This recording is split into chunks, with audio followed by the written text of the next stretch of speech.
The year was 1865, and the wind across the plains carried no mercy.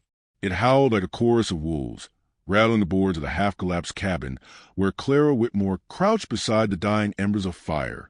Her son burned with fever, his tiny body tossing in the tangle of quilts that smelled of damp and mildew.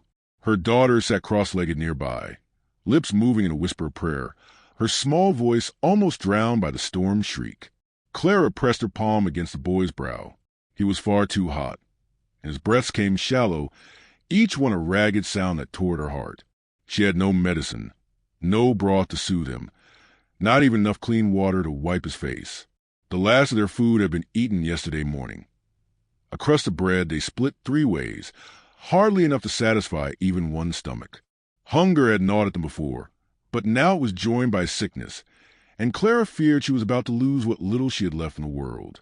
She drew her shawl tighter, though the fabric was thin and worn nearly to threads.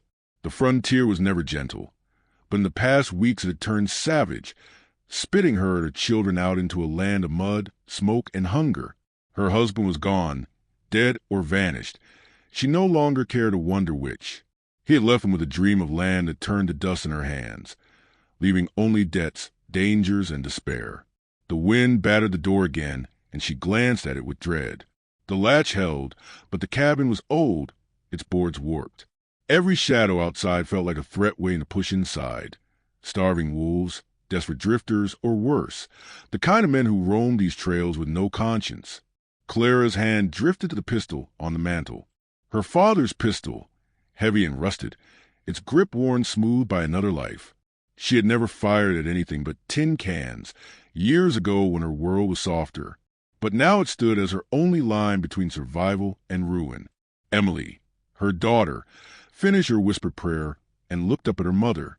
Her eyes were wide, the kind of blue that still carried innocence despite the hunger hollowing her cheeks. "Mama," she said softly, "I asked him for bread and for the fever to go away. Do you think he listens out here?" Clara swallowed the lump in her throat. She wanted to tell the child yes, that heaven bent its ear toward the weak and the weary.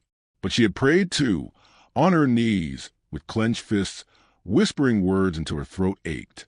And the answer had been silence. Still, she forced a smile. "Keep praying, Em. It's all we've got." Her daughter nodded solemnly and wrapped her thin arms around her knees.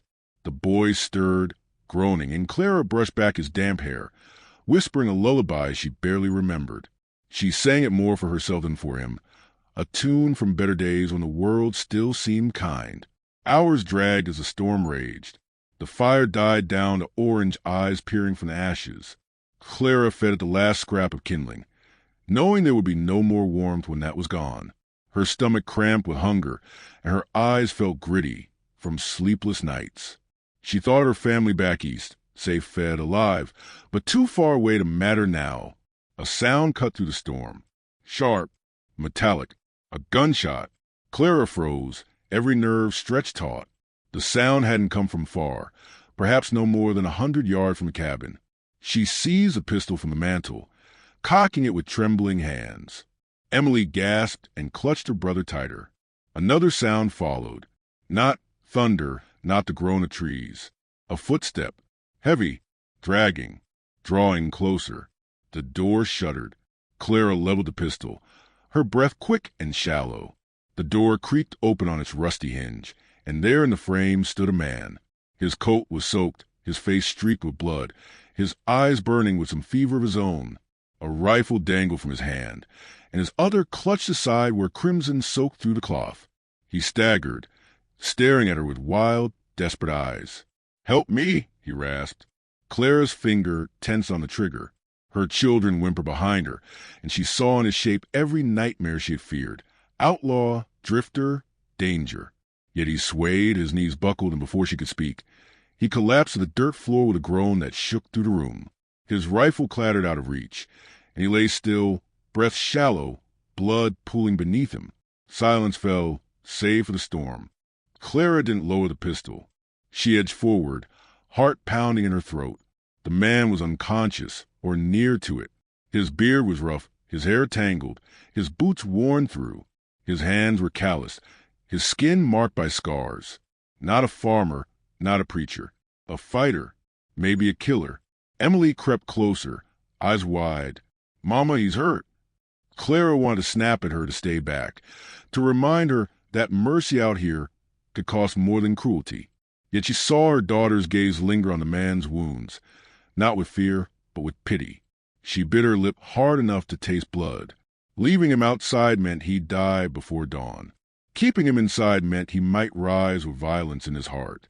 Her mind flickered through every tale she'd heard. Women beaten, children stolen, homes burned, stories whispered in trading posts and wagon camps. She had her father's pistol. But one bullet, maybe two, against a man who looked like he'd stared death in the face a dozen times already? It was no comfort. Still, the children watched her, waiting. She thought of Emily's prayer, whispered only an hour ago.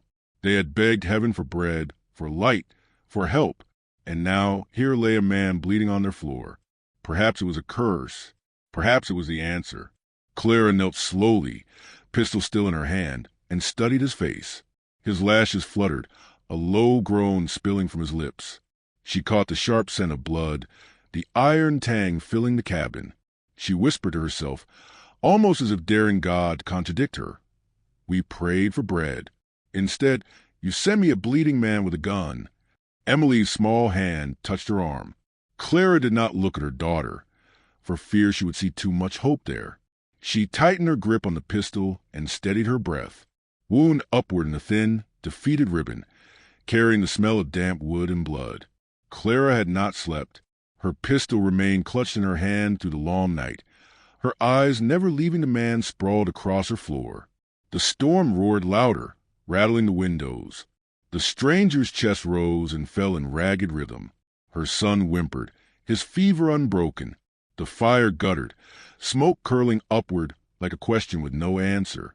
And Clara, trembling, realized her world had changed in the span of a heartbeat. The children's prayers had been heard, but the answer had come in the form of danger, and she did not yet know whether this man would be their salvation or their ruin. The dawn came gray and brittle, with the storm's rage spent but its chill lingering in the air. Smoke from the cabin's small fire. At first light he stirred. A low groan escaped his throat, and his fingers twitched against the floorboards as though groping for a weapon. Clara rose, swiftly, leveling the pistol at him. Her children startled awake, Emily clutching her brother close. The stranger blinked, his face pale beneath the stubble and dirt, his eyes hard and wary even through fever. He took in the sight of Clara's trembling pistol, then shifted his gaze to the children, his breathing ragged. "You go to shoot me," he rasped, "or let me speak first?" Clara's jaw tightened. She didn't lower the weapon. "Depends what you've come for," she answered. His lips twisted into something between a grimace and a bitter smile. "I came for nothing. Lost a fight I shouldn't have started. Lost more blood than I should have kept. I stumbled here because the wind was pushing me this way. That's all." He coughed, a rough sound that shook his frame. Emily glanced at her mother, eyes wide. Clara silenced her with a glance and studied the man again. He was tall, even collapsed, broad-shouldered, and built like a man accustomed to work or battle. His coat was torn, soaked with dried blood at the side. He looked like the kind of man who carried trouble the way other men carried saddlebags. "What's your name?" Clara asked, her voice sharp. He hesitated. "Elias." "And why should I believe that?" "Don't matter if you do." He shifted with a hiss of pain, pressing his hand harder against his side. "Name won't make me less dangerous." "Nor more." Clara tightened her grip on the pistol. He wasn't wrong. A name was only a word, and words wouldn't protect her children if this man turned on them. Still, something in his manner, plain-spoken, bitter, but without pretense, settled into her mind like a thorn she couldn't dislodge. "You best not move too quick," she warned. "You bleed any more on this floor, and you'll not last a day." Elias gave a short, harsh laugh. "You think I don't know it?"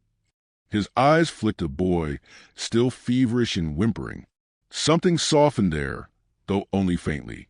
"Looks like I ain't the only one near death in this house." Clara stiffened. His gaze had lingered too long on her children. He noticed, and a shadow passed over his face. I meant no harm by it, he muttered, sinking back against the wall with a grunt. Just an observation. I've seen fever take grown men down quicker than bullets. The silence hung thick after his words. Clara's boy coughed, a thin rattle that broke her resolve. She couldn't sit by while her son burned alive from the inside, and she couldn't waste time debating whether to keep a wounded stranger under her roof. Her choices were ashes, every path leading into fire. She lowered the pistol slightly, though she kept it in hand. If you mean no harm, she said, then you'll help. We've little food left, no medicine, and nothing but this shack to keep us from the cold. You want to stay? You earn it. Elias's eyes glinted with something unreadable, amusement, maybe admiration, maybe nothing but the fever. Fair enough, he said. By mid-morning, he was on his feet, though barely.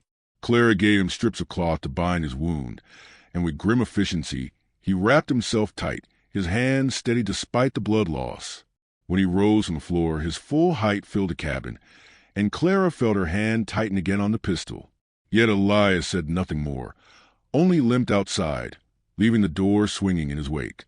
She watched through the cracks of the wall as he staggered to the tree line, rifle slung weakly over his shoulder. Part of her prayed he would keep walking, that his shadow would vanish into brush and never return.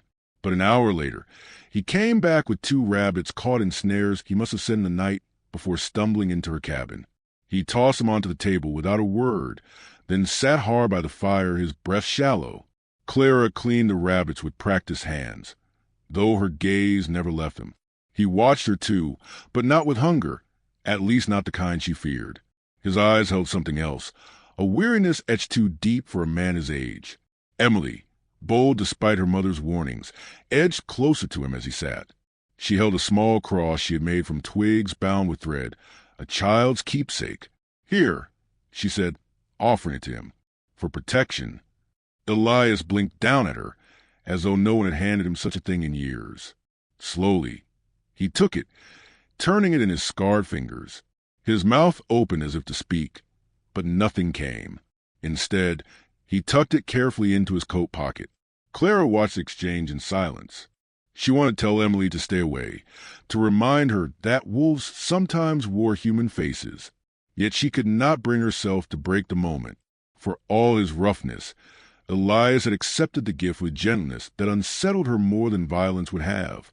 That night, the wolves came.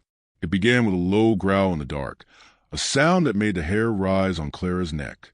Then came the scratching at the door, the thump against the walls. The children whimpered, clinging to her skirts. Elias rose with startling speed for a wounded man, his rifle already in his hands. "Stay close," he muttered, stepping to the window. Yellow eyes glowed outside, shifting in the shadows. The wolves circled, drawn by the smell of rabbit bones and sickness. The first one lunged at the door and would buckled under its weight. Elias fired. The crack of the rifle split the night, and the wolf fell with a yelp. The others scattered, snarling, then regrouped in the trees. Clara gripped her pistol, heart pounding. Another shadow darted past the window, and Elias fired again, the muzzle flash lighting his scarred face in a brief blaze. Clara found herself stepping beside him, raising her own pistol toward the shifting dark. Her hand shook, but she held her ground. The wolves howled, their cries rolling across the night like a funeral song. Then, slowly, they melted back into the woods, leaving silence broken only by the children's sobs and the hiss of the dying fire. Elias lowered his rifle, shoulders slumping. He glanced at Clara, and for the first time since entering her cabin, his eyes held no guarded bitterness. "You're tougher than you look," he said quietly. She didn't answer. Her heart still hammered too hard, and the weight of the pistol felt like lead in her hand. She turned away, gathering the children, whispering comfort she barely believed herself. The next day brought no peace. Elias sat outside sharpening his knife when Clara confronted him. "You said you lost a fight," she began, arms folded tight. "Who were you fighting?" He looked up, eyes narrowing against the pale sun. "Men I used to ride with. Men who don't forgive easy. And they'll follow you?" His silence was answer enough. Clara's stomach clenched. Her mind raced with the stories she had heard, the gangs that roamed the frontier. leaving ruin in their wake. If those men came here, they would bring death with them. "You've put us in danger," she said, her voice trembling with fury. "I was already danger when I stumbled through your door," Elias said evenly. "You kept me alive. That means they'll find me and they'll find you. Best to face a plane." The world seemed to tilt beneath her. For weeks, survival had meant gathering scraps, stoking fires, keeping wolves at bay. Now it meant something else. Men with guns, riding for blood. Her boy's fever still burned. Her girl's prayers still hung unanswered. And now death had chosen their doorstep to rest on. That evening, as the sun bled red across the plains, Elias cleaned his rifle with quiet precision. Clara watched him, torn between fear and a strange, reluctant trust. He was a danger, yes, but he was also a shield, rough and unwilling though he seemed. She sat beside her children as the shadows stretched long. Emily leaned close and whispered, "Mama, he's not bad. I can tell." Clara didn't answer. She wanted to believe her daughter, but belief was a luxury the frontier rarely allowed. Still, when Elias looked up, his gaze meeting hers across the dim light of the cabin, she felt the stirrings of something she hadn't felt in months. Not hope, not yet, but the possibility of it. Then from the tree line came the sound that froze the breath in her lungs. Footsteps.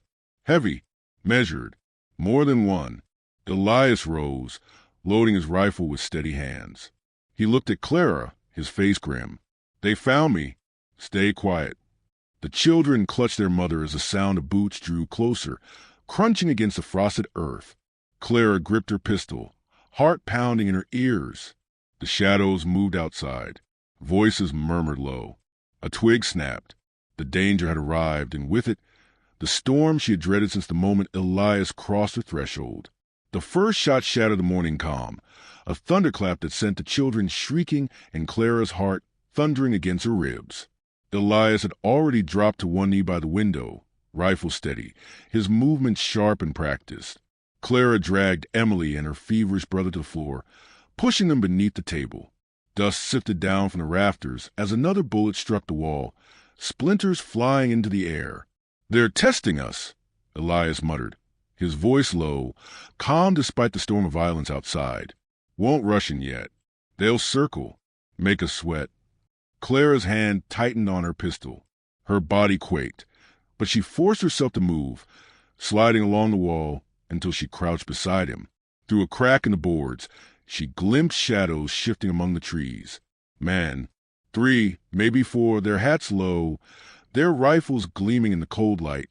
They move with purpose. Wolves on the hunt. "What do they want?" Clara whispered. "Me," Elias said flatly. He fired, the rifle's blast rattling the cabin walls. A cry followed, cut short by the rustle of brush. Elias reloaded with practiced speed, jaw clenched. "But they'll take everything else while they're at it. Don't think for a moment they'll spare you." Clara swallowed hard, the weight of his words striking deep. She thought of Emily's prayers, of her boy's fever, of all the nights she had clung to hope by a thread. Now that thread threatened to snap. The outlaws returned fire, bullets thudding against the cabin. One tore through a window, slamming into far wall. Smoke curled inside the room. Clara flinched, but did not let go of the pistol. She forced her breathing steady, whispering to herself, "You're not helpless." "Not anymore." Elias glanced at her, his eyes sharp. "You ever shoot a man?" "No." Her voice wavered, then steadied. "But I will if I must." He gave a single, curt nod. "Then stay close. Aim low. Fear makes hands shake. Don't waste it on their heads. Hit their legs, slow him down." The outlaws shouted, voices rough with cruelty. "Whitlock," one called, the name cracking like a whip across the clearing. Clara's heart lurched. Elias stiffened, his jaw tight. "So that's who you are," she whispered. His eyes flicked to hers, hard and unyielding. "A name won't change what's coming." Outside, boots crunched closer. The men were spreading out, hemming them in. Clara could hear the sneer in their voices, the promise of what they meant to do. She pressed her children's hands tight, then rose beside Elias. The fear inside her had not left, but it had hardened into something else, resolve. The attack came sudden and brutal. The first outlaw broke from cover, charging low. Elias fired, dropping him into the dirt. Another answered with a shotgun blast that tore through the cabin wall, showering them with splinters. Clara lifted her pistol, sighting through the haze. Her finger shook on the trigger, but when a figure lunged near the doorway, she fired. The shot cracked, deafening her, and the man stumbled back with a howl, clutching his thigh. Emily gasped from beneath the table. Clara didn't look at her daughter. Her body was electric, her chest heaving, but she kept the pistol raised. She had done it. She had fought back. Good. Elias barked. Again, if you must. More gunfire erupted. Elias cursed as a bullet grazed his arm, blood blooming on his sleeve. He gritted his teeth, returned fire, and sent another man sprawling into the mud. But they kept coming, shouting curses, bullets slamming into the walls until the cabin shook. One outlaw kicked the door, forcing it wide. He stormed inside, revolver gleaming. Clara fired again, but the hammer clicked empty. She had no bullets left. The man grinned, teeth yellow, eyes cruel. Then Elias was on him. With a roar, he swung the butt of his rifle into the outlaw's face. Bone cracked. The man fell in a heap, weapon skittering across the floor. Elias snatched it up, tossed it toward Clara. "Load it," he shouted. Her hands fumbled, but she obeyed, sliding bullets into the cylinder with desperate haste. Her pulse thundered in her ears. Another shadow darkened the doorway, a larger man with a scar running down his cheek. He leveled his rifle at Elias. Clara snapped the revolver shut, raised it, and fired. The man staggered, eyes wide, before collapsing into the dust. The gun smoked in her hand. Clara's breath caught. She had killed. The fighting slowed, the silence outside broken only by ragged breathing and the moans of the wounded.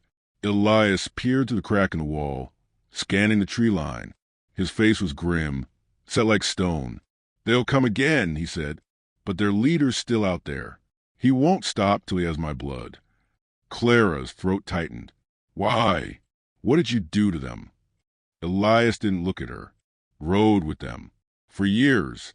Did things I won't speak of. Then I walked away. Took something they said was theirs." He tapped his chest where the little twig cross lay hidden. "They've been hunting me since." Clara stared at him, torn between horror and gratitude. This man had brought death to her doorstep, yet he had also stood between her children and ruin. The lull broke with a harsh shout from the woods. A man's voice, thick with venom. "Whitlock, you can hide behind that woman and her brats, but you'll crawl out before the day's done." Emily whimpered, clutching her brother tight. Clara felt rage kindle inside her, hot and bright. How dare they? How dare these men treat her children as nothing but leverage? She rose to her feet, revolver in hand, and shouted back, "You'll not have them. You hear me? You'll not touch my children." The woods answered with mocking laughter. Elias turned to her, eyes burning with something fierce. "You've got grit, Clara, more than most men I rode with." Before she could answer, the leader stepped into view. He was tall, lean, with a long coat flapping around his legs and eyes as cold as the steel he carried. He leveled his rifle, his voice carrying across the clearing. "Come out, Whitlock. I'll let the woman live if you do." Elias's jaw worked. He looked at Clara, then at the children. Slowly he stood, squaring his shoulders despite the blood that stained his side. "Stay inside," he told her. "This ends with me." Clara grabbed his arm. "If you walk out there, you'll die." His gaze softened for the first time, the hardness cracking just enough to show the man beneath. "Better me than them." She shook her head, tears burning her eyes. "No, not like this. We fight together." For a moment, silence stretched between them, heavy with everything unspoken. Then Elias gave a single nod. They braced as the leader advanced, his men regrouping behind him. The air thickened with the promise of blood. Elias raised his rifle. Clara lifted her revolver, her hand steady now. She was no longer the woman who cowered in silence. She was a mother of 2 children who would not be taken. The standoff cracked like a whip. Gunfire erupted, a furious storm of sound and smoke. Elias dropped 2 men in quick succession, his aim unerring despite the wound.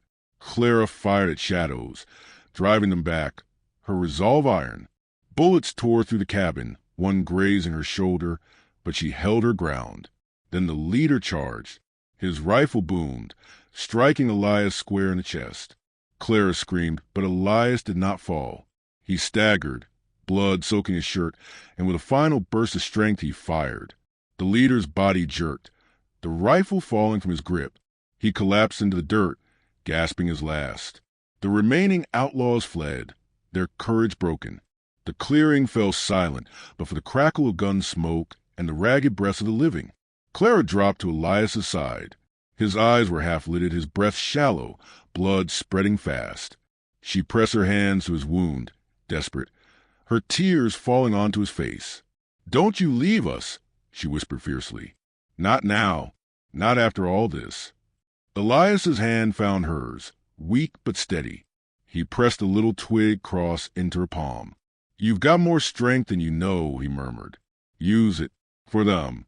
His gaze shifted to children, his voice a rasp. "You prayed, girl. Don't stop. Prayers can change a man." Emily sobbed, clutching his hand. "Please don't go." A faint smile touched his lips. "Not yet." They carried him inside, laid him by the fire. Clara worked through the night, binding his wounds, forcing him to drink what little broth she could make from scraps. Her shoulder throbbed, her body screamed with exhaustion, but she did not falter. She had crossed a line she could never return from. Fear had been burned away in gunfire. When dawn came again, the cabin stood scarred but unbroken. The children slept, their faces peaceful for the first time in weeks. Elias lingered between life and death, but his chest still rose and fell. Clara sat beside him, the revolver in her lap, the cross warm in her palm. She thought of the blood spilled, of the prayers whispered, of the stranger who brought danger and mercy in equal measure. The frontier was no place for softness. It demanded grit, sacrifice, and a heart willing to fight. Yet in the midst of blood and dust, she had found something she thought long lost, the strength to hope. Her gaze drifted to the horizon, where the sun bled gold across the land. She whispered, almost to herself, "So maybe God does answer, just not the way we expect." The wind carried her words into the distance, across the vast, unyielding land. Somewhere in the quiet, a new resolve took root. Whatever trials lay ahead, she would face them. And when the story of this night was told, it would not be a despair, but a mother's defiance, a child's prayer, and a stranger's unexpected mercy.